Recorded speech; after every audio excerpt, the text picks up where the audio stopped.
Ladies and gentlemen, you old hags, you awesome people wearing those fatherless behavior t-shirts, we are back with another brand spanking new episode. Plus, a new way of trying to say that this podcast is called From Under the Apron. I want to thank everyone for buying the shirts, the t-shirts, the merch, everything. Whether it be the From Under the Apron podcast shirt or fatherless behavior. I'm still learning from my mistakes, so phase two of the fatherless behavior with just the words instead of the black background. It will now be available to you. I'm just gonna hide the other one in shame. For shame, I'm ashamed I did that. It was a phase one thing. Like you learn from your mistakes, you know. Like, hey, I'm not good with uh, Photoshop, so this time I did it better. So I'm trying. I'm trying my hardest. Just the same way that, this podcast is. I'm trying my hardest as well. But that's not what I'm excited about. I'm more excited about the fact that we hit 8,000 downloads, y'all. We hit 8,000 downloads. I don't know how else I can be thankful, but to say, I love you 8,000. Yeah, that's going on a shirt. Write that down. What? Is it trademarked? Is it like a thing? No? Okay. Uh, just for the month of December, I'm putting up these I Love You 8,000 t-shirts with my face on them. Just because. You'll see them. You'll see the face when you see it. It's just a joke. You don't have to buy them. I'm just putting it up. We'll see who buys them for real. It's just something like, how far would you go to support the podcast, or would you really buy? Uh, my legal advisor said probably that needs to be looked into. Very well. Thank you, clock. Very well then. We will have to look into that then, I guess. All right. Thank you, legal advisor. I appreciate it. In a world where true crime meets the supernatural and the unexplained, where true crime and chills go hand in hand. Welcome to Total Conundrum, the podcast that explores the dark, the eerie, and the downright mysterious. Join us as we embark on a spine-tingling journey through the mysteries that keep you up at night. We're diving deep into true crime stories, uncovering the most baffling cases, and exploring the twisted minds behind them. But we don't stop there. We're also exploring the paranormal, from haunted houses to cryptids and all the creepy things that go bump in the night. Get ready for some supernatural thrills. And what sets us apart? Prepare for a dose of dark humor as we navigate through the creepy and bizarre. We've got it all. Bone-chilling tales, banter, and mind-boggling conundrums. You won't know whether to scream or laugh. So grab your favorite snack, turn down the lights, and join us for a roller coaster ride of true crime and the supernatural, sprinkled with a bit of comic banter. Stay curious, stay captivated, and let's dive into the world of Total Conundrum. Now available on your favorite podcast platform. Get ready to be captivated, creeped out, and cracked up with Total Conundrum.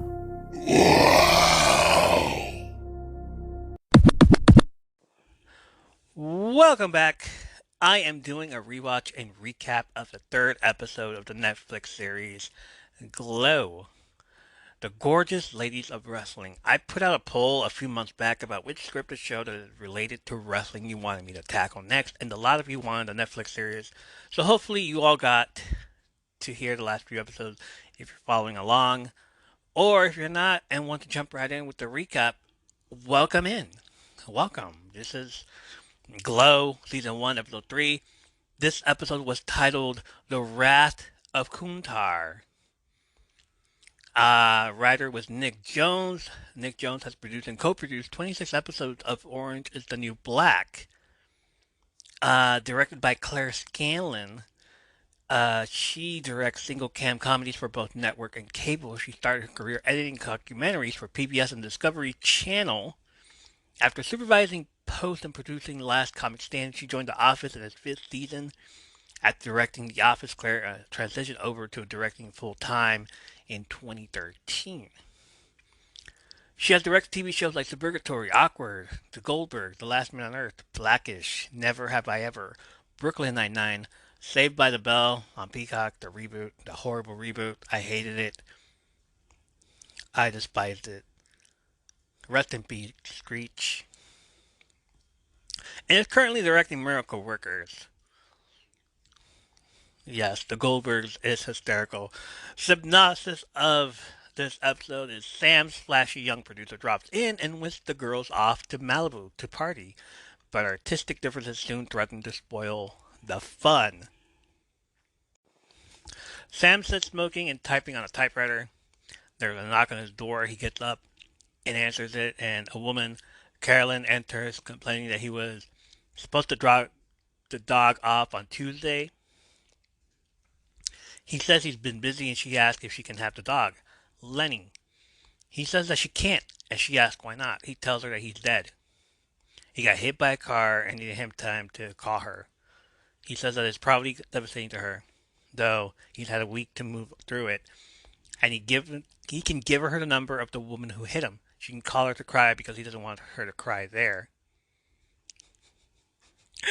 There's barking from outside the door, and Carolyn picks up the dog, Lenny.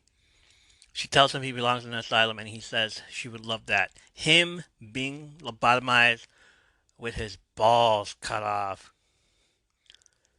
She tells him he never had any to begin with, leaving, and he shouts after her that he did before he married her. He says there's one ball she can't castrate. That's the mind. Boy. Back at the typewriter, he types that a man's true ball is the mind.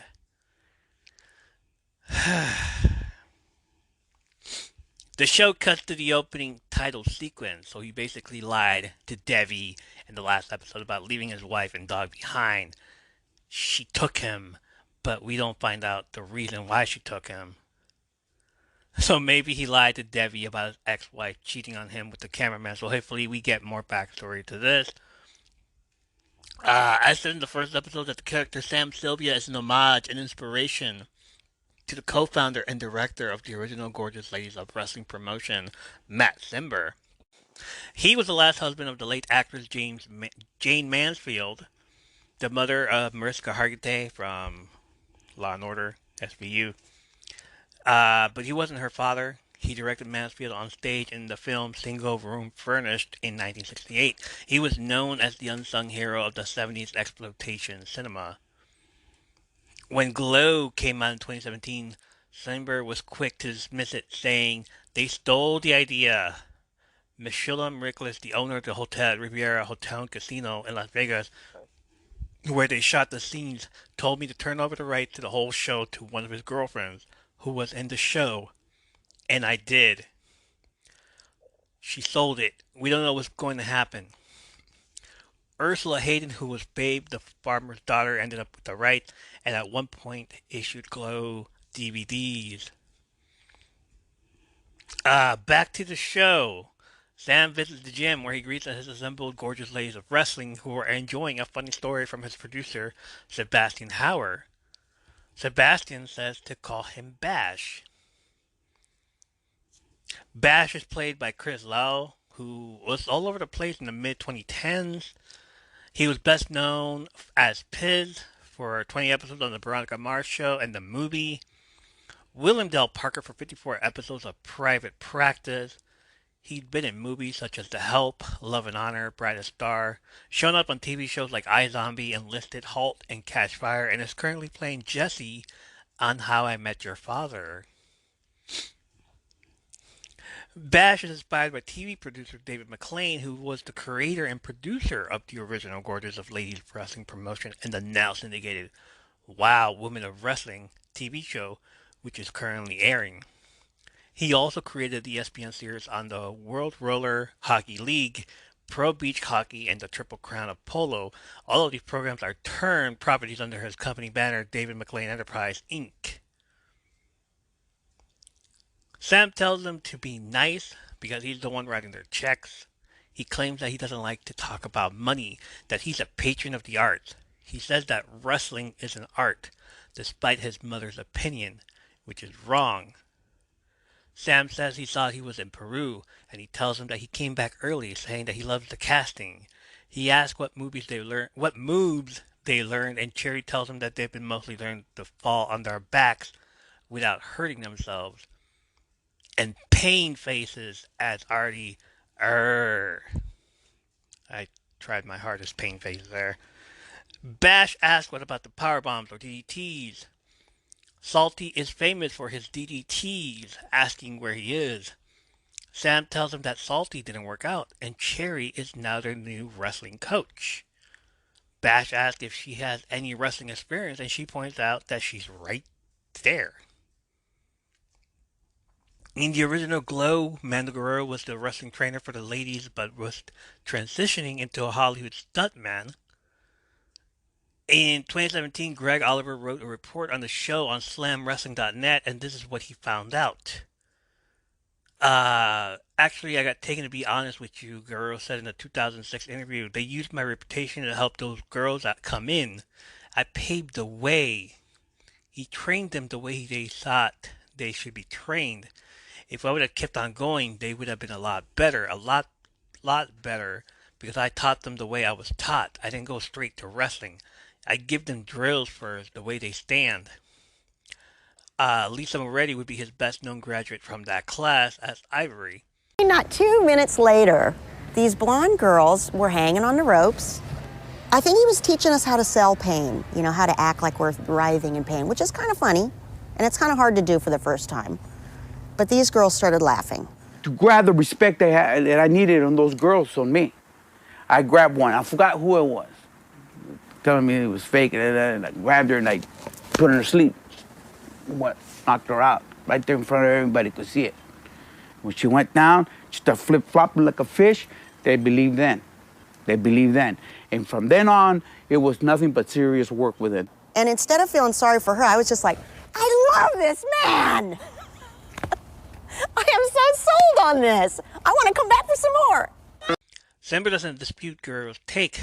He says Mando Guerrero had a problem with me. Now I respect him and his family. Mando Guerrero was teaching them how to wrestle in the middle of the ring. That's not what I wanted. What would never go. We needed flamboyance. We needed comic book type of action, said Simba. I never wanted him to go too far, and I wanted him to know what satire was. Sam says that fans may tune in for the moves, but won't stay unless they give them something else. He asks, what? Reggie yells out, blood, and Melrose yells out, tits. Sam replies, storytelling. Storytelling. He says it may be exciting, but in the midst of a big shot producer, but he has something shinier, a script. This catches the attention of Ruth, who has been skulking in the ring away from the group, practicing how to lock up by herself. Sam says he made 10 copies, so they'll have to share. He says they'll be casting as they go along, starting with Ruth. She says she'll give him anything he needs, and he shoots back that what he needs is for her to read stage directions. Sam's script involves a group of women scavenging the earth after a nuclear holocaust. Food and water are scarce, but men even more so. They will wrestle for domination, for the privilege of breeding with the last men on earth. Bash, grunts in satisfaction as Ruth reads, welcome to the ultimate catfight. Welcome to the world of Glow. Justine and Tammy are in the middle of the ring saying their lines from a script. Justine is wearing a Dead Milkman t-shirt with art from Metaphysical Graffiti, which was released in 1990. She tells Tammy, who is playing Madame in a monotone, that there is a woman outside who wants to wrestle for a night with the specimen. Ruth reads the introduction of the letter Virgin, who is being played by Devi. Immediately, Ruth gets out of her way and as far away from her as possible. Devi asks Tammy if she's the keeper of the specimen. Tammy asks who she is. Debbie says that it's no concern of hers, and the only thing she needs to concern herself with is that she's ready to fight. All this with a monotone type of voice, while all the girls are posing and putting their hands on their hips trying to catch the attention of Bash, who is enthralled at the whole story so far. Tammy calls for the yogurt, who is being played by Carmen. Sam says the next part is just wrestling. He dismisses it and then says it cuts to commercial and back to the story for Act 2.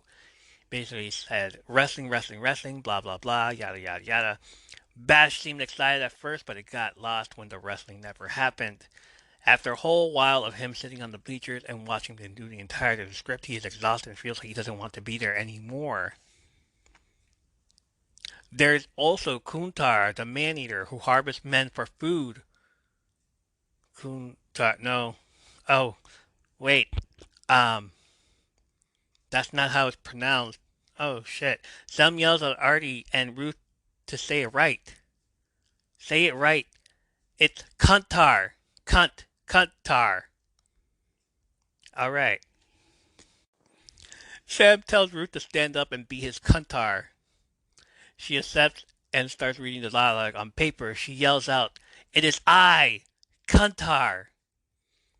Melrose ad-libbed that she is more hideous than they described her. Sam tells them both to stick to the script.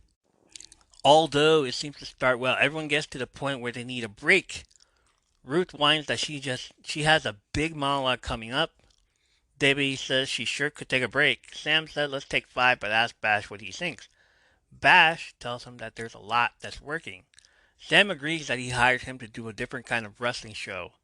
Bash says it's mission accomplished and suggests they take the rest of the day and have drinks and a welcome party. He suggests they all go to Malibu.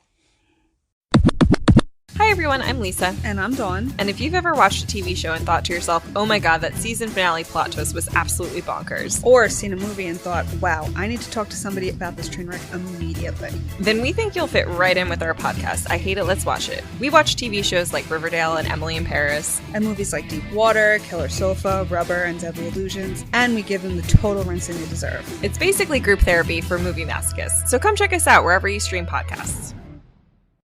Hi, everyone. This is JJ, the co-founder of Good Pods. If you haven't heard of it yet, Good Pods is like Goodreads or Instagram, but for podcasts. It's new, it's social, it's different, and it's growing really fast. There are more than 2 million podcasts, and we know that it is impossible to figure out what to listen to. On Good Pods, you follow your friends and podcasters to see what they like. That is the #1 way to discover new shows and episodes. You can find Good Pods on the web or download the app. Happy listening. We come back, and as he stands outside a helicopter labeled Howard Foods, the girls and Sam before him, he calls up a man named Florian, saying that he's throwing a party. He explains to Debbie in the helicopter that Florian is his butler, and he needs to tell him ahead of time that he's bringing girls over, or else the butler gets mad. The two takes off, and Ruth asks Sam how important it is that they all go to the party. She thinks it might be a better use of her time to go home and work on her lines. See if she can get off book by tomorrow. He asks if she's sure she doesn't want to suck up to the producer like Debbie. She agrees that she's trying to keep a safe distance from Debbie. He tells her that it's a party and not to overthink it. She says that the last time that she went to a party with Debbie, she got drunk and slept with her husband. Sam says it's lucky for her that this time he's not invited and walks away. The group crams into Melrose's car. Carmen tells Ruth that she'll ride with her. She says she doesn't have to. Carmen says that she knows. Jerry asks Sam where her part was. He asks what she means. She says that he didn't write a part for her in his jerk-off space opera. She says that she trained the girls all week and she wants to be on camera. That it's her turn. He asks what that they not do this now. She tells him it's fine and starts to walk away, saying they'll do it on the way there. Justine, starts to enter his car and he stops her, asking what she's doing. She tells him that there wasn't any room in the limo and she doesn't have a car. She tells him his script was his best work since Blood Disco. She says it has the surrealist quality in his earliest works, including Oedipus, Venus in Chains, Gina the Machina, but with a more subversive message about limitations of feminism and nuclear power. He tells her to get in, saying that that Justine, gets it. None of those movies have anything to do with Matt Simber, but the fact that they've titled like that their sexploitation movies is similar to Simber's movies titled Man and Wife from 1969, Sex and Astrology in 1971, and The Sensually Liberated Female in 1970, which was based on a best-selling book, The Senseless Woman by Joan Garry. He also helmed three blaxploitation films of the mid-70s, The Black Six in 1973, Lady Coco in 1975, starring Lola Falana, and The Candy Tangerine Man in 1975, the last of which Samuel L. Jackson and Quentin Tarantino have cited among their favorite films. The group arrives at the party. They take in the sights. Melrose tells Carmen and Ruth about the painting by Lichtenstein, some glass crystals not like her mom's like glass crystals, real crystals, and the robot that just greeted them. The robot greeter is actually a throwback to the 80s when every TV show or movie would have a robot as a helper. Rocky IV, for instance, would have Sicko, the robot who fell in love with Polly. Another robot who, although it was set in the 90s, Screech, would have his robot pal, Kevin. And who could forget the 1985 robot movie about a robot who got struck by lightning? He developed self-awareness, consciousness, and a fear of the reprogramming that awaits him back at the factory. With the help of a young woman, the robot tries to evade capture and convince his creator that he has truly become alive. His name was Number 5, and the movie was Short Circuit. Dana Getz from Bustle.com wrote a piece on the robot. She writes, alas, it seems the robot was a quirky detail dreamt up by the Glow writers. A deep dive on the web turns up no evidence that anything like Glowbot existed in the League. And footage from Zelda the Brain's matches the Glow persona Britannica appears to be based on doesn't include any similar machinery. To be fair, it's not totally impossible that something like Glowbot was available during Glow's heyday. According to PC Magazine, there was a whole host of robots made throughout the 80s, and they were often advertised as personal helpers that could do laundry, pour drinks, and make other everyday chores a little easier, even though in reality it seems like they just wheeled around the house. They ran quite pricey for the time, with most of them ranging from $600 to upwards of $6,000, which PC calculates as about $16,759 when adjusted for inflation. But it certainly sounds like something a rich hotshot like Bash would dole out money for. Plus the Hero 2000, which was on the market in 1986 when Glow premiered, looks like a slightly smaller replica of Glowbot. Nevertheless, it appears Glowbot is strictly a fun, fictional entity the Glow crew threw in for some added pizzazz, but hey, it works. Melrose messes with the robot's buttons and out pops a tray containing drugs. Melrose yells, "There are drugs in the fucking robot!" Outside, Bash chats up Debbie, Sheila, and argue about the products sold by the family food company. He says they sell canned foods, anything canned under the sun. He says it was almost the company's slogan, his idea, but his mother didn't like it so much. Florian brings over a dish of Lucky Charms and Artie enjoys some, saying that her parents never let her eat sugary cereal as a kid.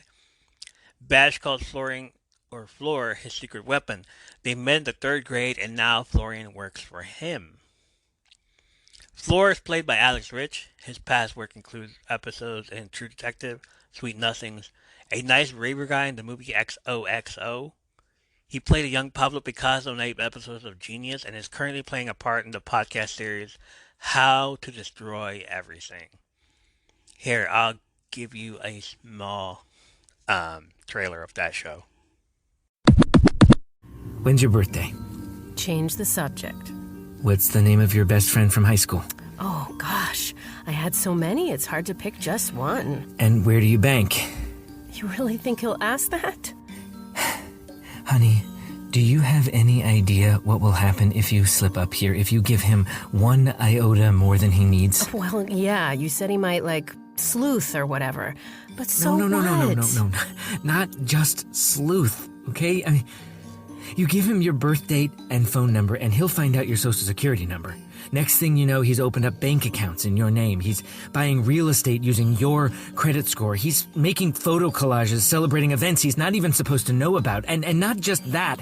He's hacking into your phone, listening to our conversations, reading your emails, and for some ungodly reason, he's sending you jade plants every single goddamn year for your birthday. And if and when you decide to do something about any of this, if you decide enough is enough and you ask him to back off or God forbid you call the authorities, he will sue you into oblivion. As a lawyer, he will represent himself, forcing you to spend your life savings on attorneys, and in court, he will reference arcane British case law and submit literally thousands of motions to delay and obstruct, and you will end up not only penniless, but emotionally bankrupt. So, I'm gonna ask you this again. Are you sure you're ready to meet my dad? How to Destroy Everything. The true story of a narcissist who destroyed a childhood, a marriage, a family, and a community. You know, a comedy. Now available wherever you get your podcasts. At the main party, Ruth and Carmen are hanging together. Ruth says she knows it sounds needy, but she asks Carmen to never leave her alone at the party. Carmen looks over at one of the arcades and asks if that's an asteroid in the house. Flor tells her that they have a caterpillar in the master bath. Carmen then says that she has to use the restroom and walks away. Bash sings while putting rum and whiskey in the punch, but also says they are out of pineapple rings. Just then, Debbie appears, grabbing a drink. Both Debbie and Ruth awkwardly stare at each other. Ruth asks if she's having fun. Debbie tells her that just because she's at the party doesn't mean they're okay at all. She warns her she'll throw her through the window if she talks to her again. Ruth grabs some food and walks away, scared. Florian says Debbie could use a drink and she asks him to fill her up.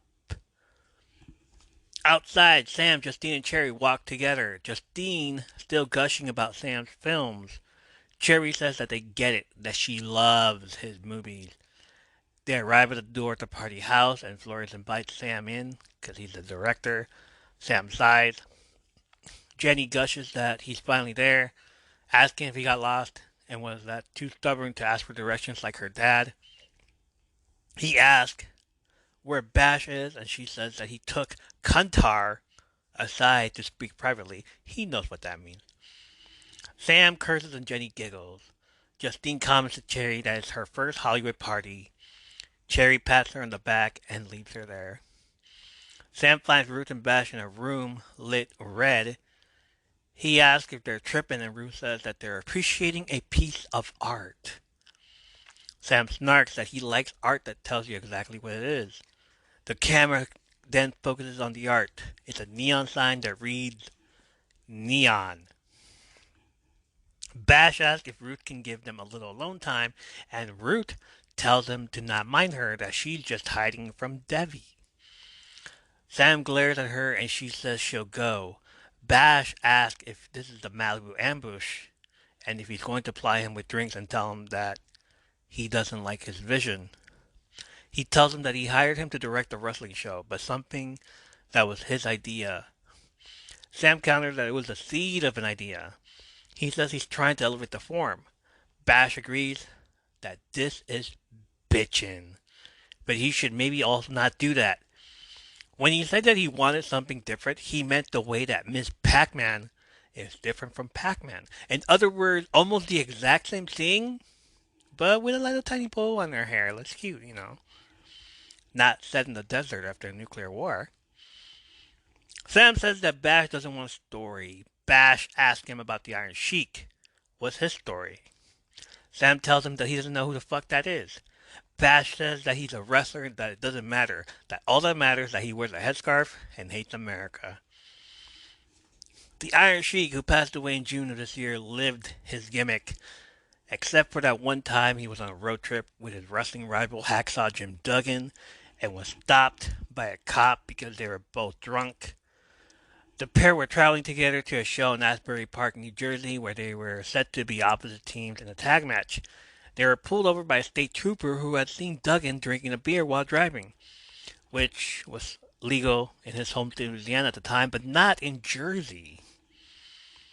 Duggan clarified that a small amount of marijuana wasn't a big deal in Louisiana at the time, but on this occasion in Jersey, it led him to and Iron Sheik being taken out of the car and handcuffed while they in the car were searched. The search led to the trooper discovering not only the marijuana, but that Sheik had 3 grams of cocaine with him, which was a felony offense. The pair opted not to tell anyone about the incident that they arrived at the show they had been traveling to. But by the next morning, it was all over the news. Bash tells him that his ideas are too complicated and they need to simplify to simply gorgeous ladies and wrestling. Sam says that with all due respect, he hired him because he's a professional. He's made 8 films, 2 of which are taught in colleges. He says he's not just some child who knows everything and that he needs a drink. He walks away. Bash tells him to try to punch, and Sam shouts that he's not 12. He doesn't need a punch. Rhonda and Melrose are trying desperately to get drugs out of the robot when Bash approaches and clears his throat. They say they're not molesting it. He tells them that he has something better for them to fondle. Okay, I gave you a little awkward silence there. Melrose recognizes it as a Bob Mackie gown. He says his parties are legendary because they drink, they smoke, they dance, they get naked, and then they put on awesome costumes, and the cycle repeats itself. Yes, fondle energy. He tells them to let the others know that there's a costume closet on the second floor. They let loose at the costumes. Tommy Dawson commenting that she could get used to it. He tells them to try on anything that it could help inspire them in their wrestling personas and to go with what feels right. Carmen puts on a Jason mask and Bash asks her, why so Friday the 13th? She says that she's a heel, she's the ogre, and she needs something to scare the kids. Grrr. Bash tells her that the kids are going to love her, that she's not a serial killer. She's smiling all the time, and they need bright colors and fun for her. He hands Carmen a hat and tells her he got this after he dropped acid and hiked up Machu Picchu. Melrose puts on the gown, saying it makes her look like a stranger. He says that they need to strip her down to her essence. Naked already, she asks. He hands her a whip and she says that he sees her. She loves the whip. Debbie, slurring her words, tells Flora that she's raising a baby with someone that she can't even talk to. If she were to leave him, she's not even sure where she'd live. She asks why she would feel guilty about leaving that asshole, someone who was stupid. She tells him that if he ever cheats on his wife, he shouldn't admit everything to her. Just lie. She tells him she's sitting down on the floor and then says she's losing her mind every 20 minutes and is about as long as she can pretend that everything's okay. She has nobody to talk to about it except him. He gives her the ice bucket for when she starts puking and tells her the carpets are really expensive. She starts crying as he leaves. Florian runs up to Ruth asking if she can help him with something. She says she can. She, him, and Debbie are now walking together. He asks what Debbie's address is, and she gives it to him as Debbie is placed in a cab, muttering that Ruth is not her friend. Ruth closes the door, and Debbie tells her again she's not her friend. Florian drives the taxi away, and Ruth can only stare sadly. Flora reminds me of the 80s oh my god, I don't even know how to say that word right. Flora reminds me of the 80s quintessential best friend trope. Bash said they've been friends since childhood and now he's his butler. Maybe Flora had a crush on his best friend and wanted to do everything for him. Here, he is dressed as the 80s best friend would dress. fluffy hair with the bangs dangling to one side of his face, probably a little tiny hat. He didn't have a hat though. Um, he reminds me of every best friend in every 80s rom-com coming of age movie, most notably Ducky, played by John Cryer from Pretty in Pink, which came out in 1986. The next scene, we catch Sam sniffing coke, of course. He asks Sheila if he's good, showing the powder on his nose. Am I good? Yeah? No? Okay. Sheila tells him he's good. Alright, cool. Bash appears wearing an Elvis Presley jumpsuit, shouting, "Ladies and gentlemen, introducing the gorgeous ladies of wrestling." They are all wearing wild costumes and cheering. Sam asks just what this is. Bash tells him it's costumes and characters. Sam tells Tammy that she looks ridiculous, and she replies that she's not a pimp, she's a queen. Bash tells him they're exploring new ideas, and he says they don't need them. Bash again says that Sam's ideas are complicated, showing off Melrose, a sexy party girl. But she's also a ripoff of Madonna, who is huge right now. Melrose is taken aback, like, "What? Did you just insult me? What?" Grab my... Okay. He points at Jenny, who is sitting on the couch, sipping on her party drink. And he says she walks into the ring. There is no backstory. There is no dialogue about where she came from. He asks, "When you look at her, what is the first thing that jumps out of you?" Rhonda answers, "Her eyes." Bash says, "Bingo, she's Oriental." Which makes Jenny sit up and stare at him confused. Like, what, motherfucker? He says they have a jock, an Arab, and a big black girl, causing Sammy to do a double take and ask, "What the fuck you say?" He says not judgment, just what the world sees. Artie says that she's Indian, not Arab, and Jenny tells him that she's Cambodian. Sam says that wrestling is not about backstory, but about type. He asks Artie her type, and she replies, "Intelligent and whimsical?" "No," he replies, "terrorist, or genie, or some sort of evil Arab." She says he means stereotypes, and he agrees that is exactly it. He pulls out a gun. Sam tells her not to take it. She asks who's in charge. Ruth shows up asking if someone called a meeting. "Perfect," says Bash, saying that she's the farmer's daughter, the girl next door. Ruth replies that she's Kuntar, a vision of hideousness.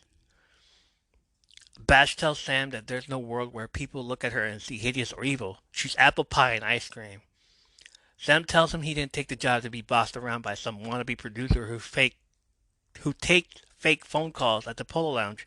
Bash tells him those calls are real and that he took the job because nobody else would hire him. Sam tells him he hasn't done anything before. Bash counters that Glow is his idea.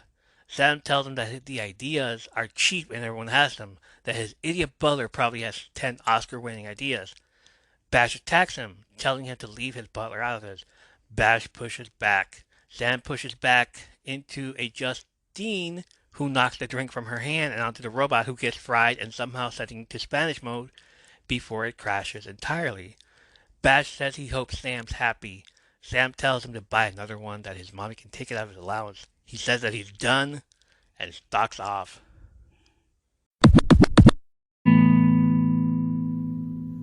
Hey, welcome to the Sweet Life Pod, the show where we create special moments with special people. I'm your host, Sakari Masters. In the Sweet Life Pod, we'll be discussing individuality, peace of mind, and how to attain and uphold meaningful relationships. If this sounds fitting, then follow the Sweet Life Pod on Spotify now. Thank you.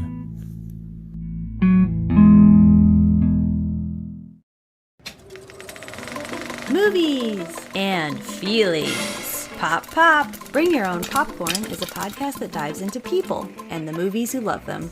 Let us preach to your choir or stoke your ire as we spiral down memory lane with cult classics, Jurassics, and other genres that rhyme with traffic. What we lack in education, we make up for with comedy, compassion, and camaraderie. I'm your host, Mixtape Majesty, inviting you to join me and an assortment of wonderful guests on fine podcast apps everywhere.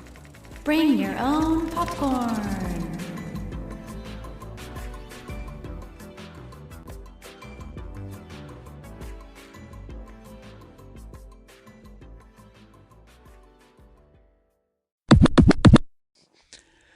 Ruth races after him. He groans and she asks if he's really leaving. He asks if she has notes for him too, and she says she just doesn't want the show to fall apart. He's surprised that she, Team Pariah, would still want the show to happen. He asks why, and she admits it's all she has right now. She says that he's the director. He's the one with the vision, and they respect him. They need him. She says that maybe Bash is right too. That maybe his script is a bit too complicated. She says that she's a homewrecker, but she doesn't get to play any of these characters if there's no show. God damn it, he says, and they head back in. He sits with Bash before a campfire. He sighs and says that he knows he's not easy to work with. He's cranky, doesn't take criticism well, and doesn't like being told what to do. Bash asks if it's an apology. Sam says apologies and compromise are not his bag, as his ex-wife will tell him. He asks why Bash hired him if he doesn't like his work. Bash tells him he doesn't know what he's talking about, that his movies are hysterical. Sam replies that they're not comedies. Oh, says Bash. Sam says they'll do it his way. He'll make his show and even compromise. He says that in return, but Sam stops him, saying that he can't have Florian. He's too valuable for him. That's a little sus there, buddy. Sam says he doesn't want his butler. He wants him to read his script. One that he's been trying to get made for years. Nobody gets it and nobody wants to pay for it. Bash says that he doesn't need to read it, that he'll make it. Sam tells him that he should, but it's pretty wild with time travel and Oedipal elements. Bash tells him that if he makes Glow, he will make any crazy time travel sex rock movie he wants. They shake, and Bash asks what it's called. Sam says Mothers and Lovers. He tells him not to say anything. That is a great title. Bash says he loves it. That is deep. Next scene, they're in front of a video camera. Jenny Che has a Chinese bamboo coolie hat on and with an accent says she is the one who is cute like Panda. I'm in danger. Help me. Save me. She then laughs and says, trick you, and she pulls out her sword. I am fast like dragon. Swings her sword around and poses to say she is fortune cookie and Asian. Definitely agrees Bash. Artie's next. She is Beirut, the mad bomber. She growls and in the raspy voice says, she will destroy your American way of living. Sam stops her and adds the gun back in. Artie says, so expected. Justine is playing Scab in a raspy voice says, your worst nightmare. I'll gut your Gucci and blast your Beamer. Die, yuppie scum. She adds in a kick. Bash says he has chills. Melrose is next. She says she's a bad girl who likes to party, party, party. Her voice changes to gruff and says, Daddy's been a bad, bad boy while holding a whip. She growls and says, come here, Daddy. Sam says he thinks he should pull back on the dominatrix gimmick. The other characters are, of course, all stereotypes. Sheila is essentially herself with her goth she-wolf personality. Carmen calls herself Machu Picchu, the Peruvian fortress, strong and proud. I'm a good guy. Bash says, good girl. I'm a good girl. Cherry is Junk Chain, and she brings the pain. Peace. Stacy and Dawn are next, playing the sisters, Ethel and Edna, the beat-down biddies. Edna says she has moles older than you. Ethel's like a good fiber cereal. She'll make you shit your pants. Tammy is up. She has on that furry white robe and wearing a Burger King crown. She says y'all are stupid for going to work every day and paying taxes. I let the government pay all my shit, and I live like the queen of welfare queen. I don't know how to say welfare now. Bash tells Sam this is like half his brain and half Sam's brain. This is their masterpiece. Rhonda's up. She's wearing a lab coat while holding a beaker. She says, I didn't see you because I was looking at beaker full of science experiment. And earlier I was doing algebra because I'm Britannica, the smartest woman in the world. Sam steps up and hands her his glasses and says, now it sells it. Bash says, now it makes sense. Reggie Walsh is initially given the role of Liberty Bell, as she is an athlete, only to have it taken by Debbie. Bash tells her that Debbie seems more all-American, and Sam agrees that they have a different part for Reggie, a big, juicy one. She asks why she doesn't believe him, and she is then shown in a Viking costume. She is Vicky Viking. Ruth appears. She has like this coming soon movie voice guy vibe saying, men walk in fear through these city streets, for it is there you may meet. And though I am moderately attractive, I am desperate. There is nothing more dangerous than a desperate woman, and there is no woman more desperate than the homewrecker. Bash says it's not working. Sam agrees. They don't know just who her character is. Sam asks her to help them out. Who does she think she is? Ruth opens her mouth, and the episode ends right there.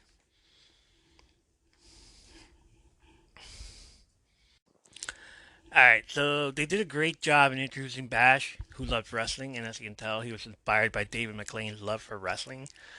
Such a geek out moment. Even in Women of Wrestling now, he still uses the same formula, but not as bad as here.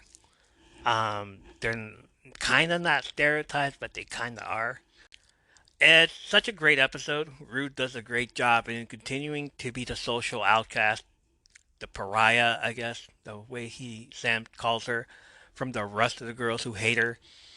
I love how she's practicing in the middle of the ring by herself while everyone is gushing over Bash. Like nobody's helping her out, nobody's helping her lock up. Still doesn't know how to talk to Debbie, who tells her she will throw her through a window, but ended up taking her home when she was drunk. So she's still like, all right, even though we're not best friends anymore, I still gotta like protect you or something like that. But hey, I still slept with your husband, right? The ending of this, everyone introducing themselves, is reminiscent of all the girls introducing themselves in almost every episode in a rap song. Of course, I went back to take a listen of it, and if I had to hear it, then you have to also. All right, so that's gonna do us for tonight. Join us next time for episode 4 of season 1 of the recap and review of Glow on Netflix. As always, follow us on our socials to support us from Under the Apron on Instagram, Spotify, YouTube, and the Threads. Apron_stories on the Twitter. More info on the links on where you can listen or watch in the show notes. Listen to us on Apple, Spotify, or any audio me can listen to podcast on. And because y'all asked for it, we have merch. We've got some merch. Go buy our merch. We've got some merch. Go buy our merch. It is live and on TeePublic. I have 2 options available so far right now. There's more. There's more is coming. From Under the Apron podcast logo with the ring lights shining in the middle of the ring, and the other option is your choice of shirt. Get our Fatherless Behavior shirts, all in the name of fun. Just because someone calls you a name doesn't mean you have to cry about it. Own that name. Take it from them. Take control of that name. Who knows? It might work for you. Fatherless behavior, wear them, display them just in time for the holidays with your family, get together, and show them how you really feel or how you act. Wear them on Thanksgiving. Buy them as a gift for Christmas. It's all good. There will be a third Fatherless Behavior as we are coming up on the 3rd season of the show. Fatherless Behavior in the front, from Under the Apron logo in the back. Same as a mullet, right? Party in the front, business in the back, or is it business up front, party in the back? I forgot. Those will be out in mid-December, just in time for next year, as well as more that I just created in the past few days. I've been busy.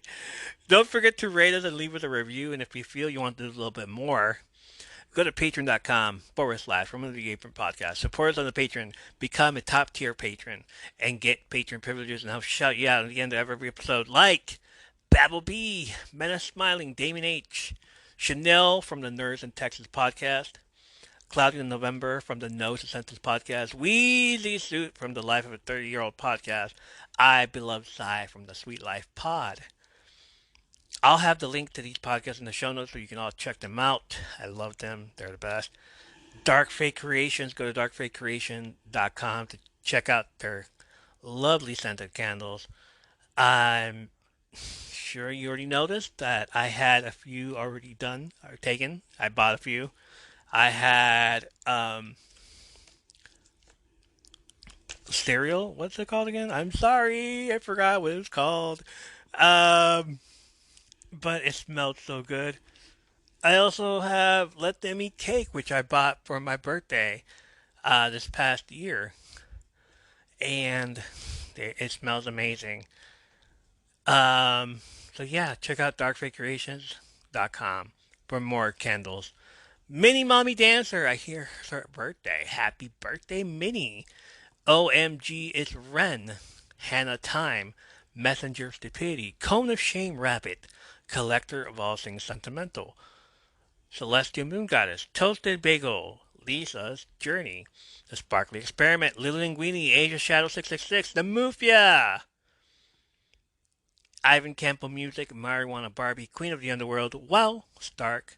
Little Miss Confidence, Greenery, Plummy, Chummy, Intrepid Renegade, or Gatorade, whoever you talk to, Knacked 182, Pixel Has Cake, Dahlia, Pulsefire Mark looking at, Lynn's Yay 87, hey, it's me, your favorite chick, Jaded Samia, Kit Kat Trouble, Narcissus, Just Another Dude, Sage and Biscuits, Tiger Princess, Claudia Ramos Design, Princess and the Weed, Guanch Bapea, The Big Friendly Giant, Kinky's Delivery Service, Unknown Coffins, Gloomy Olivia, Dan Cove, Jojo Kiki's Blog, I'm a Fly on the Wall, Oksana, Dalo17, Baby XOXO, Tiana Taylor, Sad Ho the Goddess. Check out her link. I will have her link. Check out her music. Thank you guys for supporting this podcast. Patreon.com/From the Apron Podcast. Get your name shouted out. Support the podcast. Check out the show notes for links to other podcasts that you heard on this episode. Send us a message of your favorite wrestling stories, horror stories, questions, comments, ratings, or requests at our email. It is FromUnderTheApron@gmail.com. Thank you for listening, join the live, staying the gift, and being a huge part of this community. Tell your friends. Join us next time for more stories, movies, and TV show reviews, as well as wrestling-related stories. And when we come to you from Under the Apron, his name is Kuntar. Kuntar. Okay, bye.